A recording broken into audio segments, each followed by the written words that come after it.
हरिवंश श्री हरिवंश श्री हरिवंश श्री हरिवंश।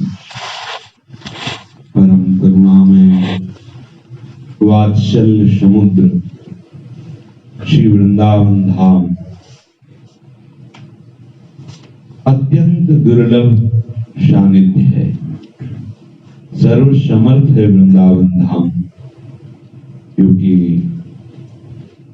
जो दुर्लभ से दुर्लभ विषय है, प्रिया प्रीतम की रसकेली, प्रिया प्रीतम के श्री चरणों के समीप रहकर उनके श्री अंग की सेवा का अधिकार, ये वृंदावन धाम की ही कृपा से ऐसे रसिकों का संग प्राप्त होता है, जिनके संग से हमारे समस्त अशुभों का नाश हो जाता है और हमारे हृदय में दुख सुख से परे भक्ति का उदय होता है।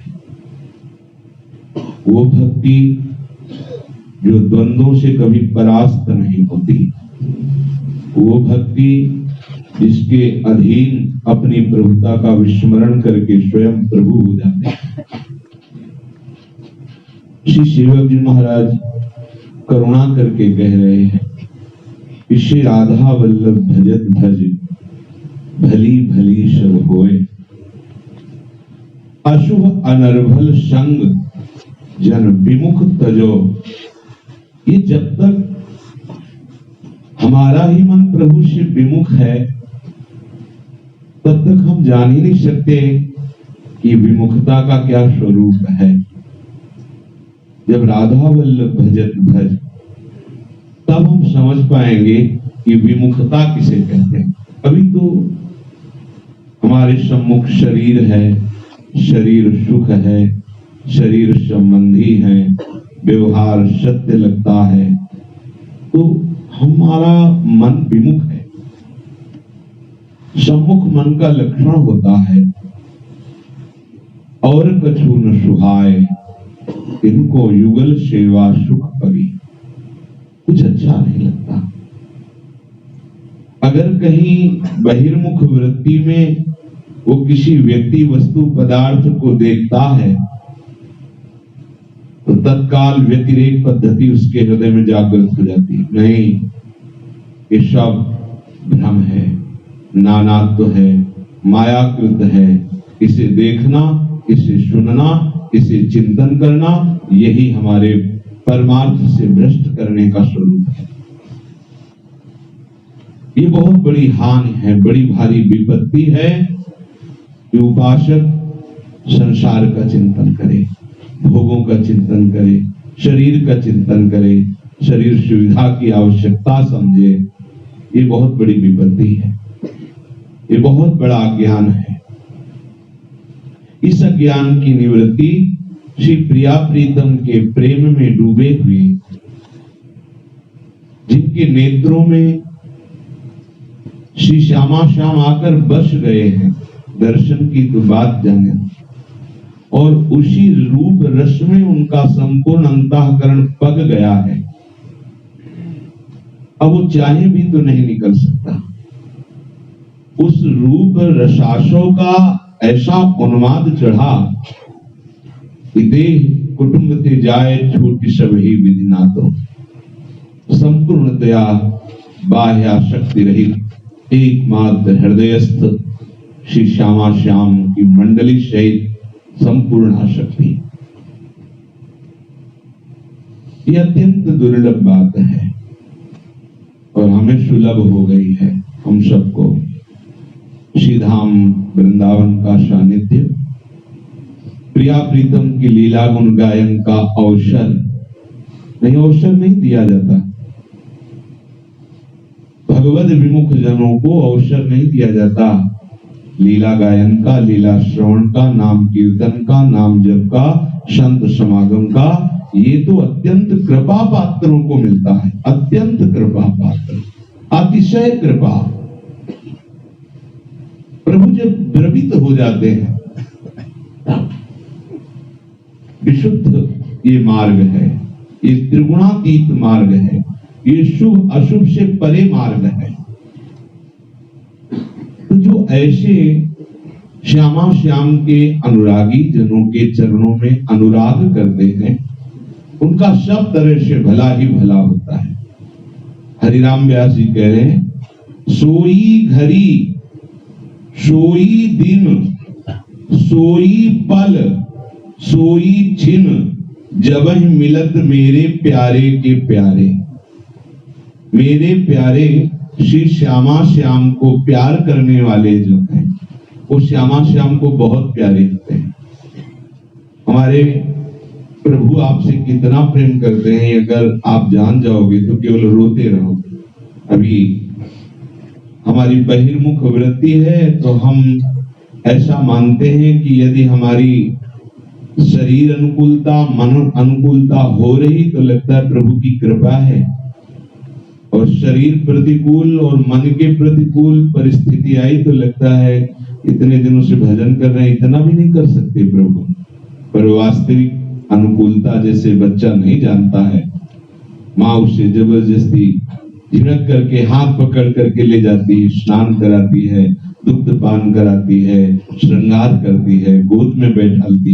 ये बच्चे को अच्छा नहीं लगता, उसको तो धूल में खेलना अच्छा लगता है, उद्दंडता करना अच्छा लगता है। ठीक हमारी परिस्थिति ऐसी ही है।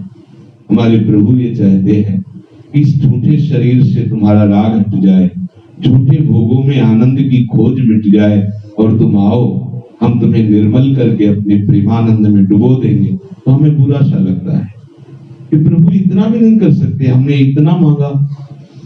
अरे उनके पास क्या कमी थी, वो तो भगवान है, सब कुछ उनका है, फिर उनका मैं दास, उनका भजन करता हूँ, तो ये काम प्रभु नहीं कर सकते थे क्या? तो तुम कैसे दास हो जो आस रखते हो? आस रखने वाला प्रभु का दास नहीं कहलाता। आस अछत कत दास कहाइए। अगर आस है तो प्रभु की ही होनी चाहिए। भोगों की आस तो प्रभु को तो साधन माना और भोगों को साध्य माना, कहां बात बनी?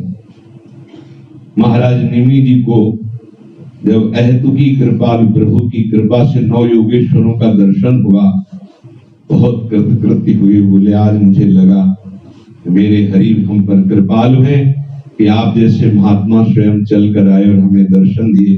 निश्चित ये विशुद्ध कृपा हरि की है। प्रभु आप तो सब जानते ही हैं, पर सबसे दुर्लभ बात है, दुर्लभो मानुषो देवो प्रदेही नाम क्षण भंगुरा तत्रापि दुर्लभम मन्येत वैकुंठ प्रिय दर्शनम। प्रभु सबसे दुर्लभ देह मनुष्य है, पर ये मनुष्य शरीर एक क्षण में नष्ट हो जाने वाला है। पता नहीं वो क्षण कितने नजदीक है, कितनी दूर है, हमें पता नहीं, पर ये शरीर नष्ट होगा। प्रभु इस मनुष्य शरीर की दुर्लभता यही है, तत्रापि दुर्लभम मन्येत वैकुंठ प्रिय दर्शनम, प्रभु के प्रियजनों का दर्शन। तो हरिराम व्यास जी कह रहे वही घड़ी, वही दिन, वही पल, वही क्षण धन्य है, सार्थक है। हम उसी घड़ी को कह सकते हैं कि अब हमारा जीवन धन्य हुआ, हम उसी दिन कह सकते हैं कि अब हमारा जीवन धन्य हुआ, उसी पल छिन हम कह सकते हैं हमारा जीवन धन्य हुआ, जब ही मिलत मेरे प्यारे के प्यारे। वैकुंठ प्रिय दर्शनम, प्रभु को प्यार करने वाले ऐसे भगवत प्रेमी महात्मा का सानिध्य ये हमें धन्य कर देता है। भली भली सब चारों तरफ उसका मंगल ही मंगल होगा यदि भगवत प्रेमी महात्मा का संग मिल जाए और उनके वचनों पे चल ले। खास बात है, वचनों पे चल, बहुत दुर्लभ। भगवान कह रहे हैं वासुदेवा श्रमित समात्मा सुदुर्लभा। देवर्षि नारद महासंगस्तु दुर्लभ हो, जहां देखो दुर्लभ हो, हमको सुलभ हो गया। ये रजरानी एक से एक भगवत प्रेमी महात्माओं की सानिध्य को दिलाने वाली विशुद्ध विशुद्ध रजरानी की कृपा से ही संग प्राप्त है, अन्यथा असंभव। सोई घर घरनी सोई सुत गुरु हित जिनके रसिक नयनन के तारे। हमारा वही संबंधी है जो गुरुदेव से प्यार करता है, रसिक शिरोमणि गुरुदेव को अपने नैनों का तारा समझता है। पलकन को जैसे अधिक उतरे सो अति प्यार। ऐसे जैसे हम प्रिया प्रीतम को प्यार करते हैं, तो प्रिया प्रीतम को प्यार करने का सौभाग्य जिनकी कृपा से मिला, हम उनको प्रिया प्रीतम से भी अधिक प्यार करें। सोई व्यास सोई दास त्रास तरी हरि भजी रास दिखावे सोई प्राण हमारे। हरिराम व्यास जी कहते हैं, मैं उन्हीं रसिकों का दास हूं जो कृपा करके ऐसी उपासना पद्धति, ऐसा मार्ग दिया जिससे सीधे नरवाहन प्रभु निहार लोचन भरी भूषणार नखशिख सौंदर्य काम दुख निकंदनी बिलसो भुज ग्रीव मेली भामिनी सुख सिंधु झेली नव निकुंज श्याम केली जगत बंदनी। आहा, जो जगत बंदनी नवनिवृत्त निकुंज में अद्भुत रास विलास हो रहा है, वो उपासना, वो मार्ग हमें दिखावे, उसी से जन्म जन्म का त्रास मिट जाता है। प्रभु ने कृपा करके हमको वो सब कुछ दे दिया जो मांगा जा रहा है। अब हरिराम व्यास जी कह रहे हैं, मूड़ मुड़ाए की लाज निबहिए। ये मूड़ मुड़ाना कोई साधारण बात नहीं। ये जो वेश धारण करना है, आप ये समझ लो, ये वेश धारण करने मात्र से कितना लाभ होता है। श्री विद्यारण्य जी बहुत बड़े महात्मा हुए हैं। गरीब घर में उनका जन्म हुआ था, ब्राह्मण कुल में। तो अपने पिता माता को सुख पहुंचाने के लिए उन्होंने देवी गायत्री का आश्रय लिया।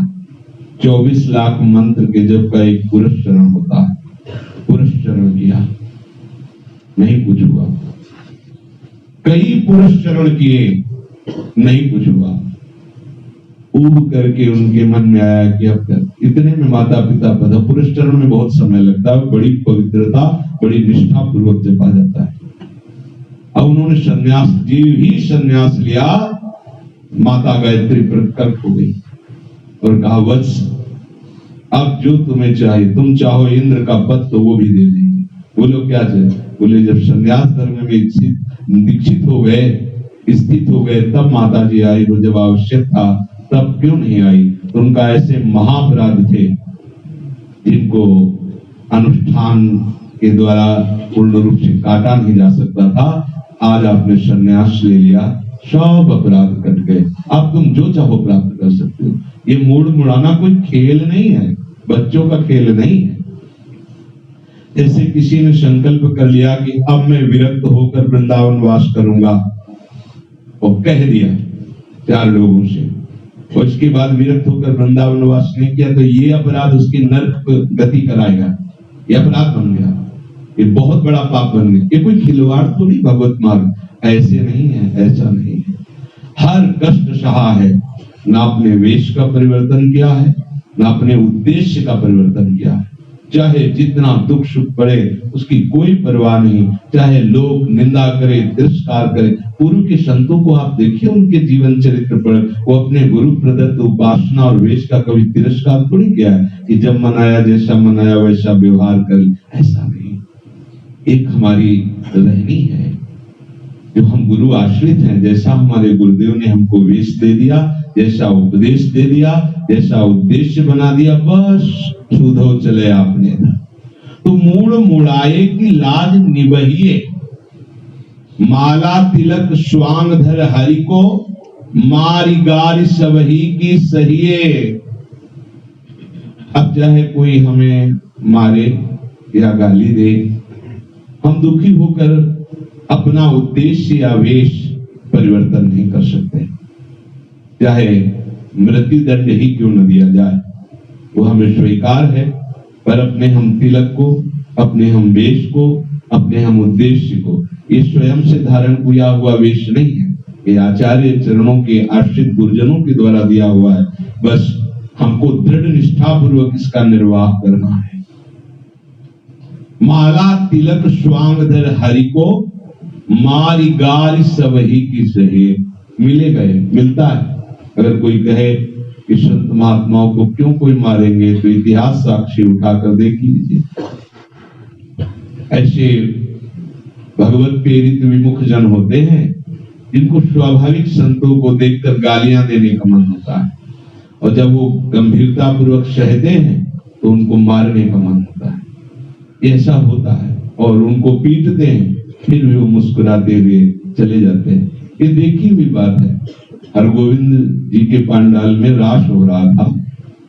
एक महात्मा दिगंबर नंग धड़ंग से पागल जैसे आगे से रास मंडली हो, वो पीछे की तरफ खड़े थे, भाव में एकदम डूबे हुए थे रास में। एक भी वस्त्र शरीर में नहीं था।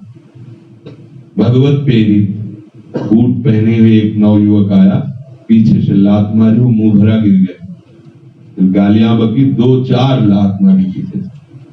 वो ऐसे जैसे कुछ हो ही नहीं रहा, मुड़े और ऐसे फोगला की तरफ चल पीछे पीछे। ऐसी घटनाओं को बहुत सूक्ष्मता से देखते हैं। उन महात्मा ने मुड़ के नहीं देखा। क्या स्थिति है, मतलब उसकी तरफ एक बार भी नहीं देखा, ऐसे सहज और मुहरा गिरे हुए थे। कोई बलिहारी है उस महापुरुष की, और उसकी क्या दुर्गति है जो प्रभु ने उसको निमित्त बनाया ऐसे महापुरुष को पीड़ा पहुंचाने का। मारी गारी सबही की सही। ये धैर्य पूर्वक समझ लो, इस मार्ग में यदि बिस्तरे सब जग विमल कीरति, तो फिर अनुसहन और निंदक ये जरूर होते हैं, और वो बिना किसी कारण के आपका अपमान करेंगे, आपको सहना होगा। ये मोड़ मुड़ाए की लाज है। ये नहीं कि उसने 2 गालियां दी, हम भी 4 गाली दे दें। प्रभु अगर आवेश में आकर के प्रभु कुछ करा देते हैं तो उनकी बात है, अपने को अपने धैर्य से चलना है। एक कपाली भैरव की सिद्धि के लिए भगवान शंकराचार्य जी के पास गया और कहा कि आप तो ब्रह्म स्वरूप हैं। बोले निसंदेह। आपको शरीर से कोई ममता नहीं? बोले निसंदेह। बोले फिर आप अपनी खोपड़ी को दान कर दीजिए तो हमारी सिद्धि हो जाएगी। ऐसे ब्रह्म ऋषि की खोपड़ी को हम आहुति देंगे तो भैरव सिद्ध हो जाएगा। बोले ले जा सकते हो, पर अभी शिष्य जन है, वो ऐसा नहीं करने देंगे। कल प्रातः कालीन आना, ब्रह्म मुहूर्त में हम ध्यानस्थ होंगे, तुम सर काट ले जाना। की बात किसी से नहीं कहा। भगवान शंकराचार्य जी राजी। वो सुबह उत्साह से संपन्न होकर ऐसे भगवत स्वरूप आचार्य चरण की खोपड़ी लेने के लिए आए। उधर स्वामी नरसिंहाश्रम जी गंगा स्नान कर रहे थे, ओंकार भरी, और नरसिंह आवेश में भागते हुए आए। वो जब नजदीक पहुंचता उसके पहले उठा के पटक दिया और हाथों से उसकी छाती को काट डाला। ये सब कोलाहल मचा। भगवान शंकराचार्य जी नेत्र खोले, शांत शांत।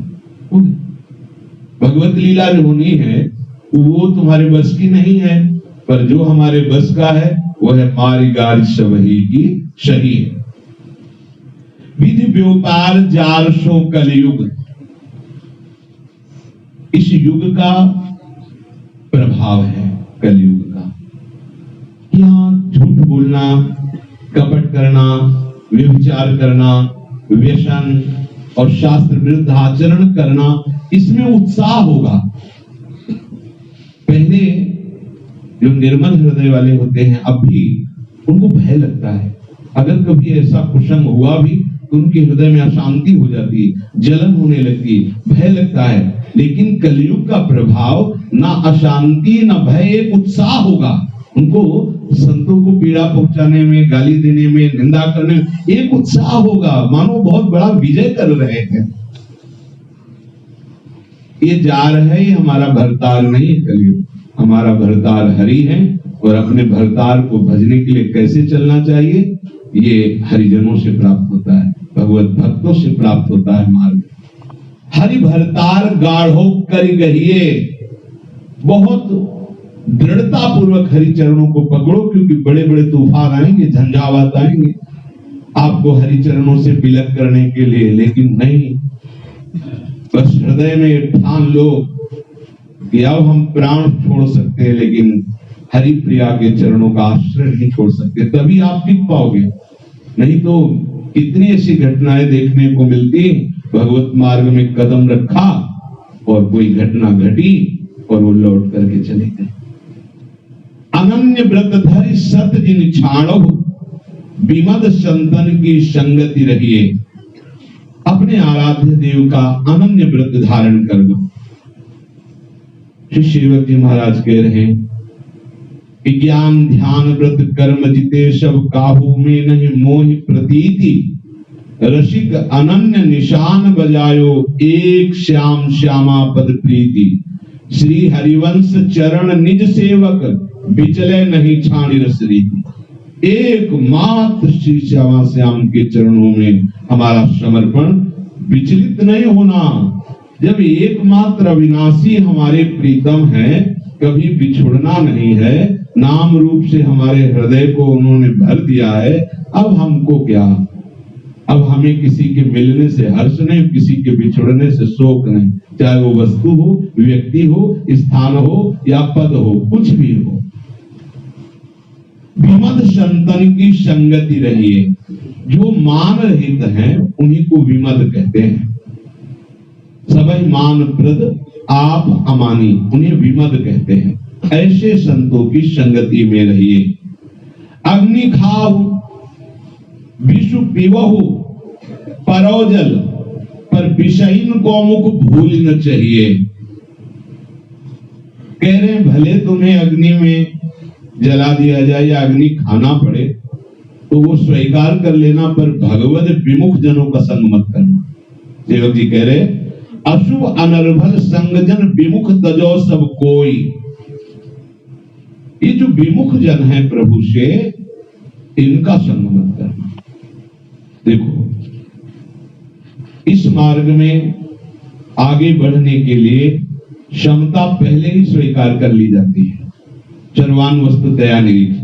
अब ये ममता की पुष्टि के लिए सावधानी। ठीक है प्रभु, आप ही स्वरूप में हो, मानते हैं, पर आपका आचरण और व्यवहार आपके उपदेश से विमुख है, इसलिए हम आपका संग नहीं करेंगे। उसमें ये नहीं कि कैसे उपासक हैं कि उसे दुष्ट देख रहे हैं, विमुख देख रहे हैं, नहीं, ये समता के आगे की बात है। ममता आप ही हो, पर प्रभु आपके श्रीमुख से दिए गए उपदेश के विरुद्ध आपके आचरण है, इसलिए हम नहीं मानते। हम आपका संग नहीं करेंगे, हम आपको अपने समीप बैठने नहीं देंगे, हम आपसे संभाषण नहीं करेंगे। मानते हैं कि मत्ता परतरम नान्यत् किंचित् अस्ति धनंजय, पर आपके उपदेश के विरुद्ध आपके आचरण होने के कारण हम आपका आदर नहीं करेंगे, आपसे संभाषण नहीं करेंगे, और हो सकेगा तो आपका मुख नहीं देखेंगे। ये हमारा ममता का उपदेश है।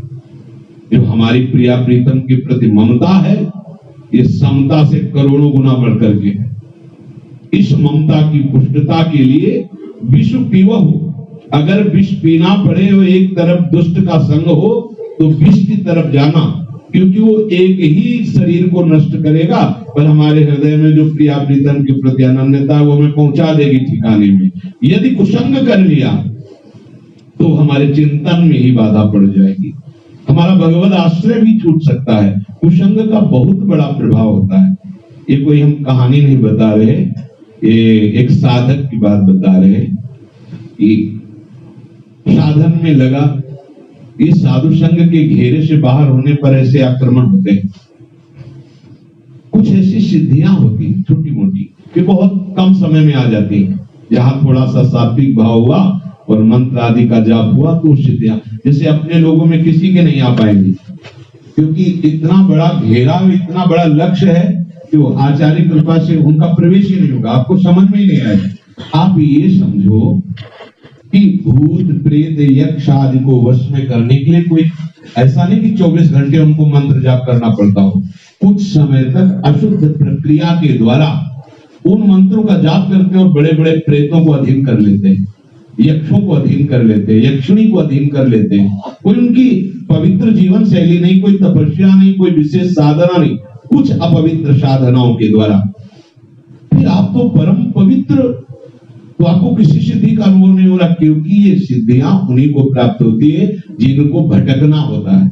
आपको भटकना नहीं है, आपको श्री जी के चरणों के समीप पहुंचना है। इसलिए हमारे ऊपर कृपा का कवच लगा हुआ है, ऐसा कोई भी बिन अंदर प्रवेश नहीं कर पाएगा।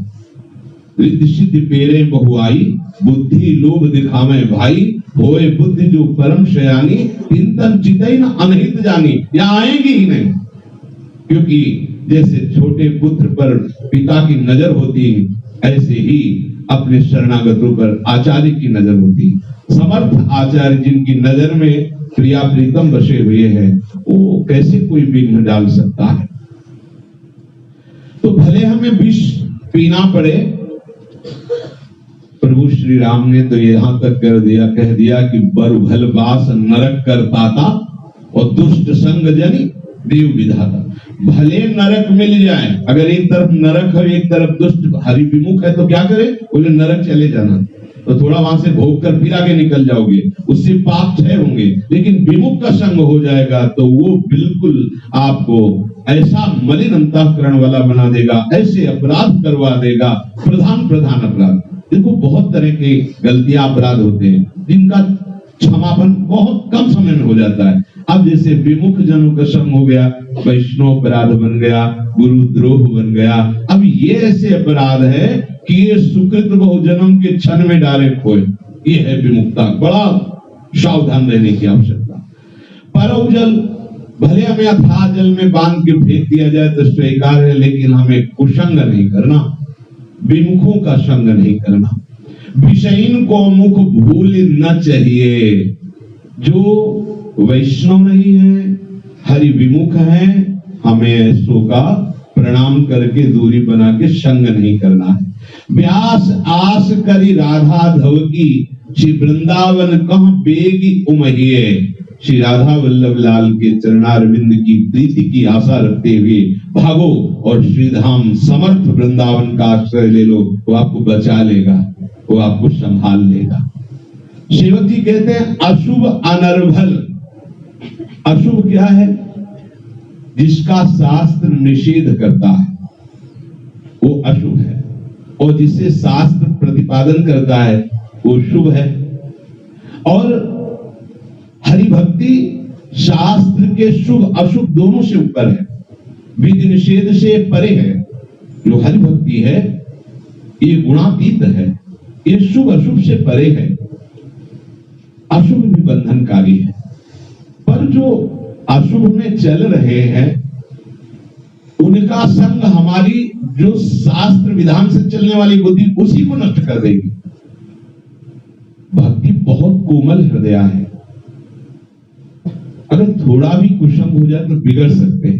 तो एक साधक बड़ी दैवी शक्ति की मंत्र आराधना, आप ये समझो ऐसे मंत्र हैं कि अगर आपकी तरफ फेर करके संकल्प कर ले तो आप एक कदम आगे नहीं चल सकते, वहीं खड़े रहेंगे, स्तंभित हो जाएंगे। ये छोटी मोटी सिद्धियां हैं, ये छोटी मोटी, जहां हाथ है वहीं स्तंभ रहेगा। ये कोई भगवत प्राप्ति के लक्षण थोड़ी है, ये सब पतित होने के लक्षण, जिनको समझा है बड़े सिद्ध। यहां इस प्रेम मार्ग में होए बुद्धि जो परम सयानी, चिंतन चितई ना नहीं, तो छोटी छोटी सिद्धियां आने लगती हैं साधक में। जो गुरु कृपा पात्र नहीं होता, गुरु कृपा पात्र में सीधे परम सिद्धि हरि भक्ति जागृत होती है, छोटी मोटी सिद्धियों का प्रवेश ही नहीं होता। अब क्या हुआ कि वो उन सिद्धियों का प्रयोग करने लगे, भीड़ इकट्ठा होने लगी, बड़े बड़े धनीमानी लोग आने लगे। ये घटना है, कोई कहानी लिखी हुई नहीं। अब जो विषयी पुरुष आते हैं वो अपने स्वार्थ के लिए आते हैं। बाबा जानकार है, सिद्ध है, हमारा सट्टा लग जाएगा, हमारा मुकदमा जीत जाएगा, हमारा व्यापार बढ़ेगा, इन उद्देश्यों से आते हैं। और संतों को प्रणाम करना, फल फूल देना, भेंट देना, उनका उद्देश्य कोई साधु सेवा नहीं होती। अब ऐसे कई धनी मांगी जुड़ गए जो अपने जैसे लगने लगे। ये सब आचरण पतित होने के हैं। कभी ऐसा नहीं लगना चाहिए। यदि उपासक को धनी मानी पुरुष अपने लगने लगे तो आप किसके उपासक को बस ये समझ लीजिए, कहने की जरूरत नहीं, कदापि नहीं। जीवन भर कोई आपको कितना भी सुख सामग्री समर्पित करे, कभी भी इस दृष्टि से नहीं देखना कि इसने हमको अमुक वस्तु दी, कभी नहीं देखना। हमारे प्रभु ने इसको निमित्त बना दिया। अगर आवश्यकता के अनुसार कभी ऐसा कुछ हुआ तो मेरे प्रभु के सिवा अगर दृष्टि गई तो मतलब आपका आराधन अभी कच्चा था और फिसल जाएंगे, अन्य आश्रय बन गया। तो एक मित्रता जैसी हो गई, अच्छे अच्छे पदार्थ लाना, अच्छे अच्छे वस्त्र लाना और सब सुविधाएं देना। एक दिन वो 4 बजे एकदम आए और बोले महाराज ये फल फूल ये सब रखे, आज तो नहीं रुक पाएंगे, आज तो हमारी पार्टी है। क्या क्या पार्टी है?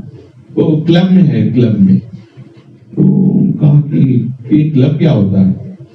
अरे महाराज ऐसे क्या बताया क्लब क्या होता है, और चले गए। अगली बार जब आए तो महाराज ने स्वयं पूछा ये क्लब क्या होता है? बोले आओ बैठो कार में, चलते। अरे बोले नहीं होता क्या है? देख लो हम बताएंगे अब क्या चल के। अब रजोगुणी पुरुषों का दिया हुआ अन्न खाने से रजोगुणात्मक वृत्ति उनके अंदर बढ़ गई। चाहे जितने बड़े साधक हो, यदि आप इस तरह के व्यवहार में उतर गए हैं तो आपका परमार्थ था ये कहा जा सकता है ये नहीं कहा जा सकता। एक जंगल में परमहंस जी रहते थे। ये भीष्म जी ने कथा सुनाई। सर शैया पे पड़े थे तो उपदेश के लिए भगवान ने प्रेरित किया। जो प्रश्न करते युधिष्ठिर जी तो उपदेश करते, परम ब्रह्मवेत्ता महावैष्णव है भीष्म जी। द्रौपदी जी ने कहा हमारा भी प्रश्न सुन लीजिए। बहुत इस समय आप उपदेश शास्त्र का कर रहे हो, उस समय आपकी वाणी मूक क्यों हो गई थी जब सभा में हमें निर्वस्त्र किया जा रहा था और मैं चीख चीख के पूछ रही थी क्या मुझे सभा में नंगा करना धर्म है? तो ना आप बोले थे ना द्रोणाचार्य बोले थे, बड़े बड़े धर्मात्मा बैठे थे, आज आप उपदेश कर रहे हो। तो उन्होंने कहा था बेटी क्षमा कीजिए, मेरी बुद्धि दूषित हो गई थी दुर्योधन का अन्न खाने से, दुर्योधन का संग करने से। तब उदाहरण में उन्होंने इस परमहंस का दिया था। एक परमहंस जंगल में रहते थे, कंदमूल फल का सेवन करते थे, कभी वो नगर में भिक्षा के लिए भी नहीं जाते थे। एक दिन राजा अपने परिकर के साथ शिकार खेलने गया तो वहां देखा ऐसे ध्यानस्थ महापुरुष को, तो प्रणाम करके बैठा रहा। जब काफी देर बाद वो ध्यान से बाह्य दशा में आए तो उन्होंने कहा महाराज एक दिन महल पधारिए और आपके चरणामृत से हमारा पूरा राज्य पवित्र हो। उनका हम किसी के नगर नहीं जाते। बड़ा भाव प्रकट किया तो चले गए। अब जब वहां गए तो राजा ही थे, वो अपने वैभव को बिछा दिया उनके चरणों में, खूब स्वागत सम्मान जय जयकार, और महल में महारानी परोस रही हैं, आप प्रसाद पा रहे हैं। संतों का ऐसा उदार स्वरूप होता ही है कि मंगल के लिए तो कभी वो रज में पड़े हुए तो कभी महलों में पड़े हुए। वो अवधूत दत्तात्रेय जी ने अपने स्वभाव का वर्णन किया है महाराज यदु से। अब उन परमहंस जी शाम तक महल में रहे और फिर विदा हुए। अब जब दूसरे तीसरे दिन कंदमूल फल लाने के लिए तो अच्छा नहीं लग रहा था, वही सब राजसी भोग याद आ रहे थे। अब कंदमूल फलों में रुचि नहीं रह गई। अब उनके मन में यह था कि राजा आ जाए और निमंत्रण दे दे तो बात बन जाए। देख लो यह है कुशंग। ब्रह्म चिंतन छूटा, कंदमूल फल आहार अच्छा नहीं लगने लगा। अरे एक से एक पेड़, फलों का जूस और सुंदर सुंदर राजा के द्वारा दिया हुआ पदार्थ, बहुत चंचल इंद्रियां हैं, कब कहा। इसलिए आचार्य चरण कह रहे हैं ना जानो छिनंत भवन बुद्धि घटे प्रकाशित। इसीलिए जो पीछे के बड़े बड़े संत जन हुए राज अन्न को विष के समान समझते थे। परमहंस जी का संकल्प बना तो राजा आए, महाराज हम आज कोई विनय ज्यादा नहीं करनी पड़ी। गए, वैसे ही स्वागत हुआ। महल में दृष्टि गई तो जो श्रृंगार का स्थान था उसमें कई रत्नों से जटित हार टंगा हुआ था। अब वहां दासियों का प्रवेश नहीं था, महारानी स्वयं स्वागत कर रही थी। तो पदार्थ लेने गई, सीधे उठे और हार उठाया अपनी झोली में डाल लिया, प्रसाद पाया। फिर वहां से गए। अब महारानी ने जब श्रृंगार के समय देखा तो राजा से मुस्कुराते हुए कहा कि आप परमहंस जी से परिचित हैं? तो अच्छे से विरक्त, कभी किसी के नगर नहीं गए, कंदमूल फल खाते हैं। बोले क्षमा कीजिएगा पर हमें कुछ संशय हो गया, हमारा यहाँ श्रृंगार का हार टंगा हुआ था, वो ले गए हमारे पर। बोले ऐसा नहीं, हमारे देश के महात्मा ऐसा नहीं। बोले फिर यहाँ हमारे जो दास दासियां हैं वो विश्वसनीय हैं, किसी और का प्रवेश नहीं हुआ, फिर आप समझ लीजिए। राजा को भी लगा इतनी कड़ी व्यवस्था और किसी का आगमन नहीं, तो पर उनका बिल्कुल चुप रहे, हम बनवा देंगे दूसरा, पर आप दोबारा शब्द नहीं निकालिएगा, नहीं तो संतों की अवहेलना होती है। अब झोली ऐसे टांग दी। 2-4 दिन में जब कंदमूल फल लाने की भूख लगी, इच्छा हुई, झोली उठाया तो वजन, हाथ डाला, देखा हार, तो ये कैसे? ओह, ये तो राजमहल, इतनी बुद्धि भ्रष्ट हो गई। मैं अकिंचन वलकल की लंगोटी लगाने वाला, मुझे इस हार से क्या मतलब? फिर मेरी बुद्धि ऐसी क्यों हुई? हार लेकर के ऐसे ही हाथ उठाए हुए सभा में गए, महाराज मैं चोर हूं, मुझे दंड दीजिए, मैंने आपका हार चुरा।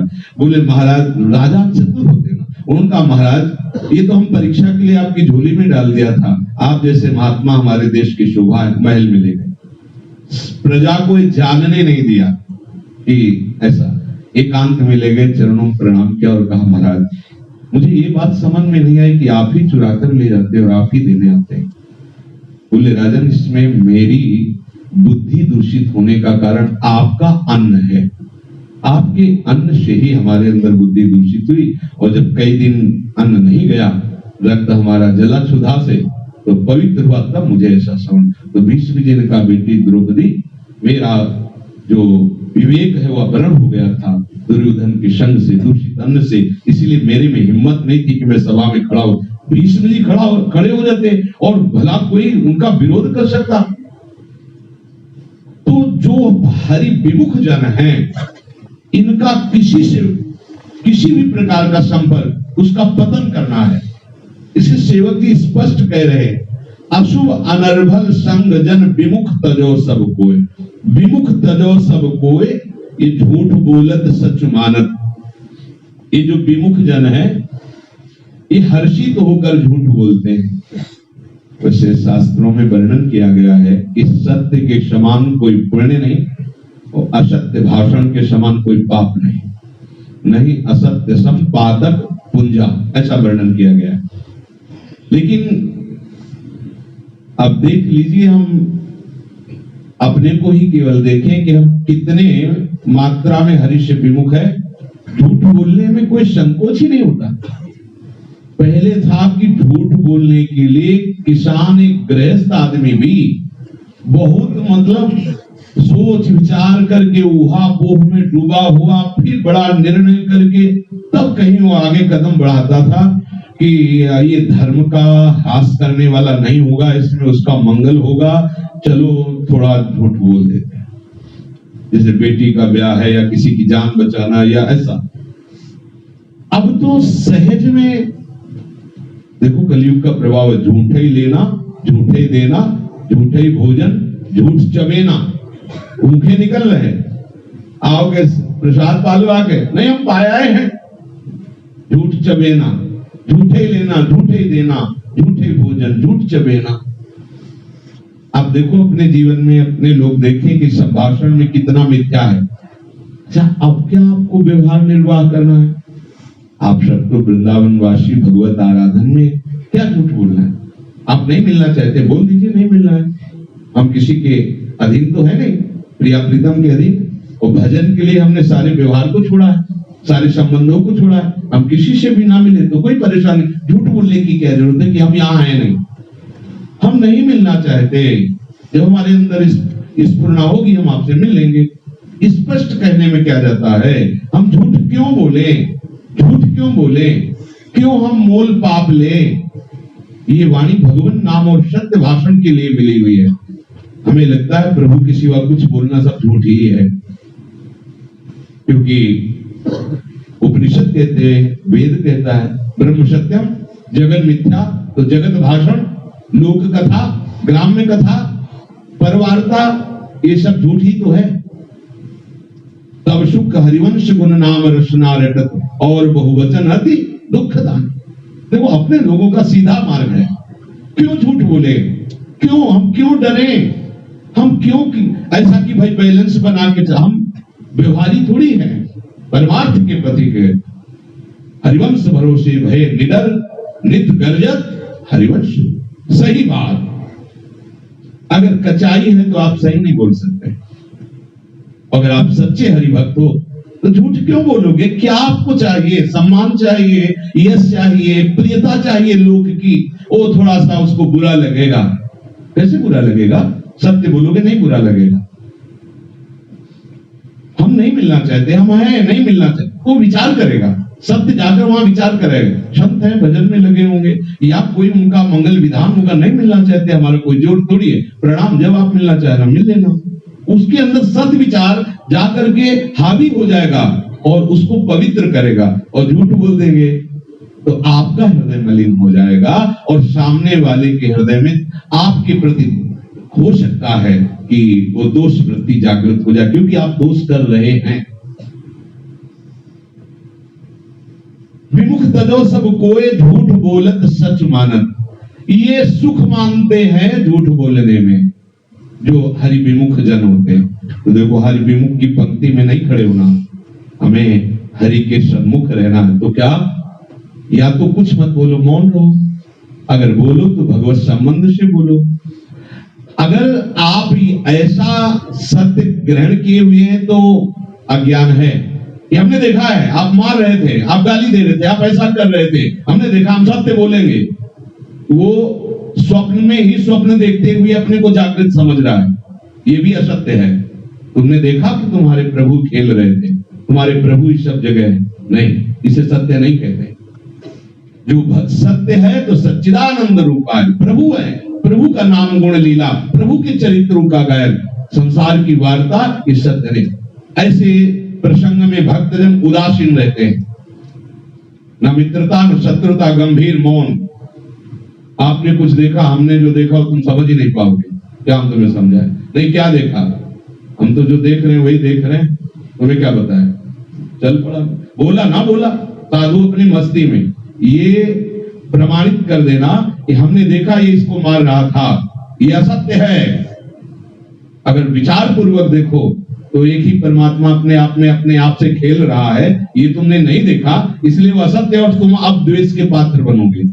जिसके लिए तुम कह रहे हो कि हाँ इसको पीट रहा था, तुम्हारे भी पीटने का विधान बना सकता है। तो बोले सत्य में पीड़ा होती, सत्य में दुख होता है। सत्य में पीड़ा नहीं होती, सत्य में दुख नहीं होता।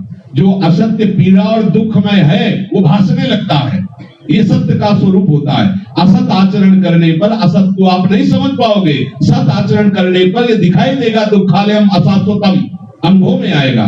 ये मलिन अंतःकरण होने के कारण ठीक निर्णय नहीं हो पाता। दोष करत निरशंक रंग कर संतन जानत। ये जो हरि विमुख जन होते हैं संतों को भिखारी समझते हैं। प्रायः लोग ऐसा कहते रहते हैं कि संत जन हराम का खाते हैं, इसीलिए खूब तगड़े तंदुरुस्त घूमते हैं, जवान जवान है, कोई काम तो करते नहीं। जो अपने को बहुत समझता हो कि हम बहुत कर्मठ हैं, बहुत कार्य कर सकते हैं, वो जो संत जन करते हैं 1 घंटा करके दिखाते हैं। शांत भाव से बैठ जाओ, मन को जाने मत देना, केवल एक नाम में लगा देना, बार बार हम प्रणाम करेंगे 1 घंटा केवल। समझ में है? पत्नी है, पुत्र है, परिवार है, विषयों का सेवन करते हो, फिर भी मन तुम्हारे कब्जे में नहीं, और ये उसी मन की मार प्रतिपल सहते हुए प्रभु की तरफ चल रहे। तुम क्या जानो, ये क्या जाने संसारी पुरुष कि बाबा जी हराम का खाते हैं कि प्रभु का पाते हैं। इनको कितना जलना होता है, ये क्या जाने वो संसारी आदमी। जब काम आया तो काम क्रीड़ा में उतर गए, जब रसेंद्री की मांग हुई तो रसेंद्री की मांग पूरी कर ली। तुम क्या जानो, क्या जानो कि संत जन की आग पर बैठे तपते रहते। तुम तो बाहरी रूप देखकर, बाहरी व्यवहार देख करके लगता है कि बड़ी मौज में है। वास्तविक बात तो मौज में ही है, लेकिन इसको लेके नहीं, वो अपने प्रभु की मस्ती में है। इनको तपना होता है, इनको जलना होता है, और जो तपते नहीं, जलते नहीं है, उसी को तो पाखंड और नाटक कहते हैं। फिर क्या है? वेशधारी हरि की उर्साले। ये संतों को भिखारी समझते, रंग कर संतन जानत। संतों को भिखारी, संत भिखारी नहीं। संत सबसे बड़े दाता है। भूरिदा जना, वो भगवान नाम भगवत यश का गान करते हैं, और जो तुम्हारे द्वारा दिए हुए प्रतिग्रह को स्वीकार करते हैं तो तुम्हारे पापों को भस्म करके तुम्हारा मंगल करते हैं। सत्य मान, तुम तो खा के उसका मल बना दिया, लेकिन उन्होंने खा के भजन किया जिससे तुम्हारा भी मंगल होगा और जगत मंगल के लिए मम भक्ति युक्तो भोनम पुना, क्या जाने पातुल भूत विवश मतवारे, ते नहीं बोले वचन विचारे, तिनकर कहा सुनी नहीं काना। रजोगुण वृत्ति में बोलते चले जाते, उनको समझ में तो आता नहीं। दोष करत निरशंक, अपराध निशंक होकर के करते हैं।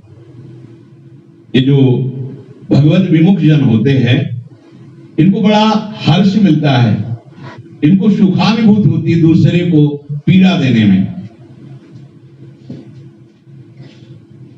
सुनहु असंतन केर स्वभाव, भूले हु संगति करिए न काऊ। सुनो भाई, ये संतों का स्वभाव सुन लो, भूल कर की भी इनकी संगति मत करना। तिनकर संग सदा दुखदाई, यदि संग हो गया तो आपको निश्चित दुख में फंसना पड़ेगा, क्लेश में फंसना पड़ेगा। अब वो उपासक बोले कि चलो हमें क्लब दिखा दो, चल करके बैठाला कान में ले गए। जो उन्होंने वहां का सब रजोगुणात्मक वासनात्मक खेल देखा, सारी की सारी वृत्ति परमार्थ से भ्रष्ट हो गई। सच्ची मानिए, कुसंग से डरते रहो। हमारे प्रभु का जो विस्मरण करा दे वो पदार्थ कुसंग, जो हमारी स्मृति में बाधा पहुंचा दे वो व्यक्ति कुसंग, जिस स्थान में जाने पर हमारा प्रभु का विस्मरण हो जाए वो स्थान कुसंग, जिस वृत्ति के द्वारा प्रभु के चरणों का चिंतन हो वृत्ति। हमें बाहर और भीतर दोनों जगह कुसंग से बचना है। अंदर की कुसंगमयी वृत्ति से और बाहर की कुसंगमयी व्यक्ति से, दोनों से बचना है। खलन हृदय अति ताप विषेखी, जरहि सदा पर संपत्ति देखी। ये जो हरि विमुख जन होते हैं, इनके हृदय में बड़ा ताप रहता है, जलते रहते हैं अपराध करने वाले जन। ये जहां किसी को सुखी देखते हैं, बस इनके हृदय में ऐसी आग जलने लगती कि अब कुछ भी हो, इसको मुस्कुराते हुए तो हम नहीं देख सकते। भले हमारा सब कुछ नष्ट हो जाए पर इसको हम नाश करेंगे। बेमतलब जैसे कोई घटना होती तो कहते हैं भाई ताली दोनों हाथों से बजती है, अगर उसने कुछ कहा तो इधर कुछ हुआ होगा। यह ऐसा नहीं है। ये दुष्ट जन, हरि विमुख जन ऐसे होते हैं कि 100% अपने पक्ष से ही लड़ते हैं। इनका स्वभाव होता है, उधर से कुछ हुआ है कि नहीं इनसे कोई मतलब नहीं, वो देख कर जलते हैं।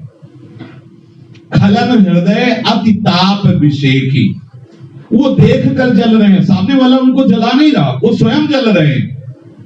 अब उस जलन को बुझाने के लिए और आग लगा लेते हैं और अपराध कर बैठते हैं। जहां कौन निंदा सुनहि पराई, हर्षय मनो परिनिधि पाई। अगर कोई जाकर के उनके सामने किसी की निंदा करता है तो ऐसे सुख पूर्वक सुनते मानो उनको 9 निधियों में कोई निधि मिल गई। अच्छा ऐसा, और बड़े हर्षित होके और नजदीक सरक करके फिर और क्या हुआ, ऐसे। ये हरि विमुख जनों का स्वभाव होता है। ये सब देखना है, ये दूसरे को नहीं, हमें देखना कि हरि विमुख है कि नहीं। लक्षण बताए गए थे सत्संग में, ये अपने हृदय में देखना है। हमारे हृदय में कहीं ऐसे कोई लक्षण तो नहीं। और जहां ऐसा व्यवहार हमारे साथ कोई करे तो हमें सावधान हो जाना है। काम क्रोध मद लोभ परायण, निर्दय कपटी कुटिल मलायन।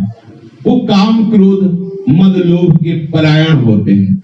जैसे कोई हरि परायण होता है, कोई व्रत परायण होता है, विविध प्रकार की निष्ठाएं होती हैं। इनकी निष्ठा है, ये सदैव काम चिंतन करते रहते हैं, लोभ चिंतन करते रहते हैं, अहंकार में होते हैं। इनकी वृत्ति ही इसी में विचरण करती रहती है। ये निर्दयी होते हैं, इनको दया नहीं आती। कैसे कैसे भक्त चरित्रों में आप पढ़ के देखो। कील देव जी महाराज ध्यानस्थ हैं और उनको मार्ग से हटाने की चेष्टा करें तो ध्यान में डूबे हुए, तो इतनी बड़ी लोहे की कील उनके माथे में डाल, हथौड़े से। वो ध्यानस्थ है हरि के ध्यान में, और ये दुष्ट उनकी कील माथे पे गाड़ दी। देखो आचार्यों के प्रसंग में रामानुजाचार्य आंख निकाली उनके दोनों शिष्यों की, एक की तो मृत्यु ही हो गई थी।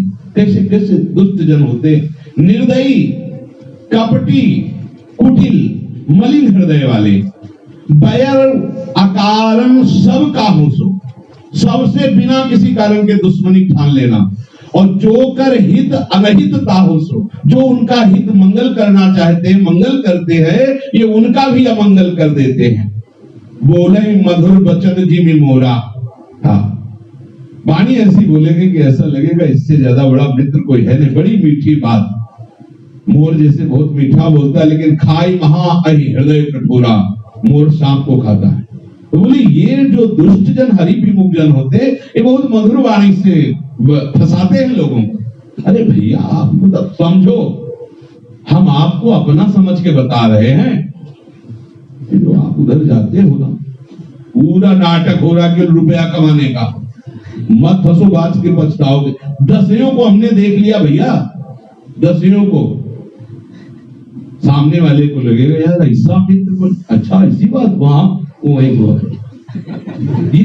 ये ऐसे मधुर वचन, और आहार क्या है इनका, काम क्रोध लोभ मोह मद मत्सर, इसी से जीते हैं। परद्रोही, परदार रत, पर धन, पर अपवाद, ये दूसरों से द्रोह करना, दूसरे की स्त्री पर गलत दृष्टि रखना, दूसरे के धन का हरण करना, दूसरे की निंदा करना, यही इनका जीवन है।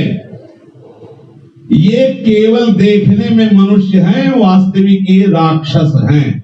तेनर पावर पाप में देह धरे मनुजान, लोभई ओढ़न लोभई दासन, शिष्णो दर पर जमपुर त्रासन। इनके हृदय में ऐसा लोभ बढ़ा होता है कि मानो ये ओढ़ना बिछोना है लोभई का बनाए हैं। रात दिन कैसे किससे क्या निकाल पाऊं, पशुओं के समान बस आहार करना, मैथुन करना, झगड़ा करना, हिंसा करना। इनको यमराज का भी भय नहीं, शास्त्र का भी भय नहीं, भगवान का भी भय नहीं। कौन भगवान, कैसा भगवान, मस्त। ये किसी की बड़ाई अगर सुन ले, काहू की जो सुनहि बड़ाई, तो श्वास ले जन जूड़ी आई। जब जूड़ी दे के बुखार आता है ना, तो बड़ी बड़ी श्वासें चलने लगती है। तो जब इन ऐसे दुष्टों को कहीं भगवत भक्तों का यश सुनने को मिलता है, तो इनकी लंबी लंबी श्वास चलने लगती। क्या करूं, कैसे करूं जिससे इनका यश नष्ट हो जाए। जब काहू की देखे विपत्ति, तो सुखी भय मानो जग नृपति। जब देखा कि अच्छा अब लाइन में आया है, तो ऐसे सुख का अनुभव करते मानो ने चक्रवर्ती सम्राट पद मिल गया। दूसरे को विपत्ति में पड़ा देखकर ये बड़े सुखी अनुभव करते हैं। स्वार्थ रत, परिवार विरोधी, लंपट काम, लोभ अति क्रोधी। ये सदैव स्वार्थ परायण होते हैं। ऐसे लोग अपने परिवार का भी अमंगल करने वाले होते हैं। ये कामी, ये लोभी, ये लंपट, ये अत्यंत क्रोधी स्वभाव वाले। मात पिता गुरु विप्र न मानहि, आप गए अरुघाल ही आने।